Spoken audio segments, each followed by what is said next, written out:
Okubikkulirwa essula 16 olunyiriri olusooka okutuuka ku lusembayo. Ne mpulira eddoboozi eddene eriva mu yeekaalu nga ligamba bamalayika 7 nti, mugende muyiwe ebibyo 7 eby'obusungu bwa Katonda ku nsi.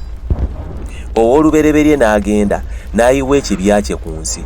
Awo amabwa amazibu ne gajja ku bantu abalina akabonero k'ensolo era abasinza ekifaananyi kyayo. Owookubiri n'ayiwa ekibya kye mu nnyanja, ne wabaawo omusaayi ng'omumyufu na buli kiramu kyonna ekyali mu nnyanja ne kifa. Owookusatu n'ayiwa ekibya kye mu migga ne mu nsulo z'amazzi, byonna ne bifuuka omusaayi.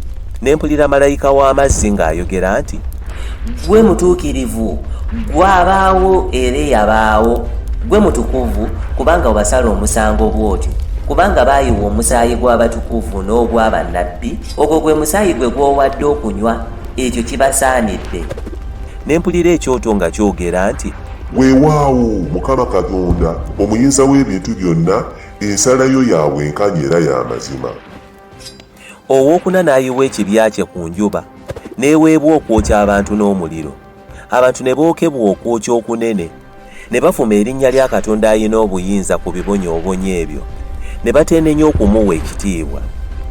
Owookutaano n'ayiwa ekibya kye ku ntebe ey'obwakabaka ey'ensolo, obwakabaka bwayo ne bubeera mu kizikiza, abantu ne beeruma ennimi zaabwe olw'obulumi, ne bavuma Katonda olw'obulumi bwabwe n'olw'amabwa gaabwe, era tebeenenya mu bikolwa byabwe.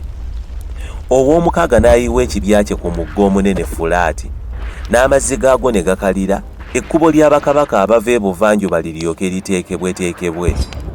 Ne ndaba nga giva mu kamwa k'ogusota, ne mu kamwa k'ensolo, ne mu kamwa ka nnabbi ow'obulimba, emyoyo emibi 3 nga giringa ebikere, kubanga egyo gy'emyoyo giddayimooni egikola obubonero, egigenda eri bakabaka b'ensi zonna okubakuŋŋaanya olw'olutalo olw'oku lunaku olukulu olwa Katonda, omuyinza w'ebintu byonna. Laba njija ng'omubbi aweereddwa omukisa atunula n'akuuma ebyambalo bye aleme okugenda obwereere era baleme okulaba ensonyi ze. Ne bagikuŋŋaanyiza mu kifo ekiyitibwa mu Lwebbulaniya Kalumagedoni.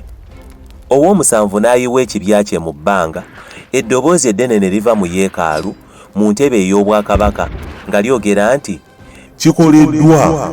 Ne wabaawo okumyansa n'amaloboozi n'okubwatuka, ne wabaawo ekikankana ekinene nga tekibangawo kasookedde abantu baba ku nsi, ekikankana ekinene ekikulu bwe kityo.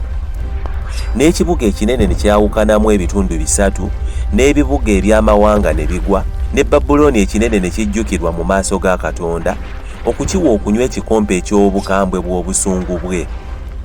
Na buli kizinga ne kidduka, so n'ensozi tezaalabika. N'omuzira omunene ne gugwa okuva mu ggulu, buli mpeke ng'obuzito bwayo ttalanta ne gukuba abantu. Abantu ne bavvoola Katonda olw'ekibonyoobonyo eky'omuzira, kubanga ekibonyoobonyo kyagwo kinene nnyo.